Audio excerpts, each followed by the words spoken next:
got to figure, first of all, I think it comes up in the question that it asks you, why can't the magnet stop? Because if the magnet stops, there's no change in flux, and there's no induced EMF, and there's no current to oppose it. Any more than, I like the example of a parachute, any more than a parachute, the bigger you make the parachute, the slower you go, but you can't stop, because the parachute depends on the movement and the air resistance.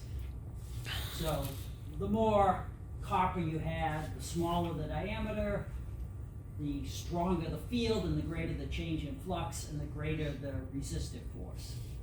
So what happens is, like the oil drop in Millikan's experiment, it reaches terminal velocity pretty fast. And that's why it went down slow. It probably within a second or less comes to a terminal velocity. It kind of spirals, right, if you watched it. Kind of wiggles as it goes down. And so if you look at velocity over time, it does this. And so that means when it gets here, the up force is going to be equal and opposite to the down force. So it's not accelerating, it's at terminal velocity. And why do I put two up forces? Because on the lower part of the pipe, the flux is increasing.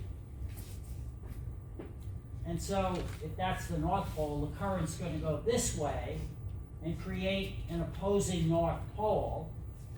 And so that's a force up on the bottom. But the top part of here, you've got flux, right?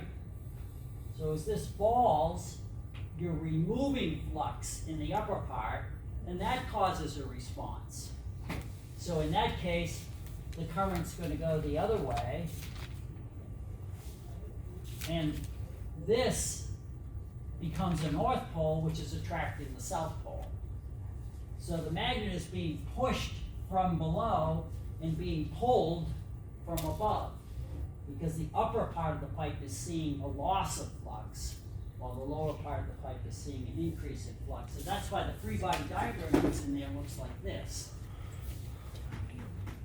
And you should acknowledge that there are that there's a force from the bottom pushing up because of the changing flux, the increase in flux in the lower part, and there's a force of attraction from above because of the decreasing flux in the upper part of the pipe. And of course, the down force is just the mg. And very quickly, because this accelerates at first, right? And as it accelerates, the velocity is getting bigger. As the velocity gets bigger, the change in flux, the n, of course, is 1. And the d phi dt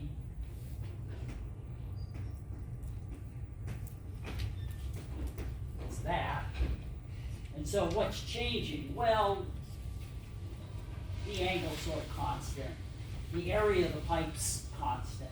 What's changing is the B at different locations, right? Here the B is high, lower, lower, so it's increasing here.